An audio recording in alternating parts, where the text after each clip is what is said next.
Zamani ulipokuwa unasoma shuleni kwako palikuwa na mwalimu wa nidhamu, palikuwa na kiongozi wa nidhamu pia. Alafu ukimaliza mkiwa mnahitimu, kuna wanafunzi ambao walikuwa nakabidhiwa vyeti vya nidhamu. Na nidhamu ambayo ilikuwa inaangaliwa sana ni ile nidhamu ambayo inahusisha kuheshimiana miongoni mwa wanafunzi kwa wanafunzi, mahusiano mazuri ya mwalimu na mwanafunzi, namna ambavyo mwanafunzi anajituma, anaonyesha ushirikiano na wenzake.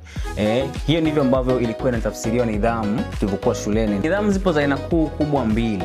Kuna nidhamu ya kijamii ambayo wenyewe wazungu wanasema social discipline, na kuna nidhamu binafsi ambayo ni self discipline. Watu wametoka kwenye taasisi za elimu, wameenda makazini, kwa wale ambao wamepata kazi, na vitengo hivi vya nidhamu. Hii yote inaonyesha ni kwa kiasi gani nidhamu imekuwa ni jambo la msingi sana, au imekuwa ni miongoni mwa mihimili mikubwa kuhakikisha kwamba kila mmoja anaweza kufikia malengo yake. Nidhamu ambayo ilikuwa inaangaliwa sana tulikuwa mashuleni au hata kwenye taasisi nyingi inaangaliwa ni ile nidhamu ya kijamii. Uwezo wa kuweza kuheshimu kanuni na taratibu ambazo jamii nzima imeweza kujiwekea. Hiyo tunasema ni social discipline. Sasa ukienda mbali zaidi unakutana kitu kingine ambacho kinaitwa self discipline. Hapa ndipo kuna kimbembe. Ni muhimu sana kwa sababu ndio inaodetermine au ndio inaokadiria namna gani tutaweza kwenda mbele au namna gani tutaweza kwenda mbali kwenye ndoto zetu. Fikiria ni mara ngapi tulishaanza vitu kwa morali kubwa sana, tukiwa na msukumo mkubwa sana, lakini hatukufika sehemu. Miongoni mwa sababu kubwa ni kukosa nidhamu binafsi. Hapa tunazungumzia ule uwezo wa mtu mwenyewe binafsi kuweza kujisimamia na kuweza kudhibiti matendo, tabia zake pamoja na hisia, ili kuweza kufanikisha ama kuweza kukamilisha malengo, taratibu na ile mipango ambayo ameweza kujiwekea. Tunaposhindwa kutii kanuni na taratibu ambazo tumejiwekea sisi, madhara yake yanakuwa ni ya muda mrefu. Matokeo yake ndio kushindwa kuwa na consistency. Kuna vitabu vikubwa viwili ambavyo nilibahatika kuvisoma. Kitabu cha kwanza kabisa kinaitwa No Excuse, kimeandikwa na Brian Tracy.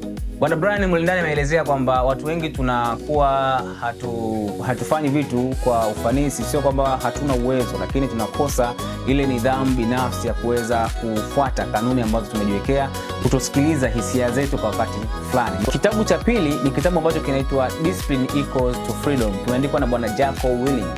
Kimeandika kwamba watu wengi tunashindwa kutofautisha kati ya uhuru pamoja na starehe. Watu wengi tumejikuta tukichagua starehe badala ya uhuru. Ni kweli tumekuwa tukitii kanuni na taratibu maofisini kwetu. Ni kweli tumekuwa tukitii kanuni na taratibu kwenye jamii tunazoishi. Ni kweli tumekuwa tukitii kanuni na taratibu za nchi kwa jumla.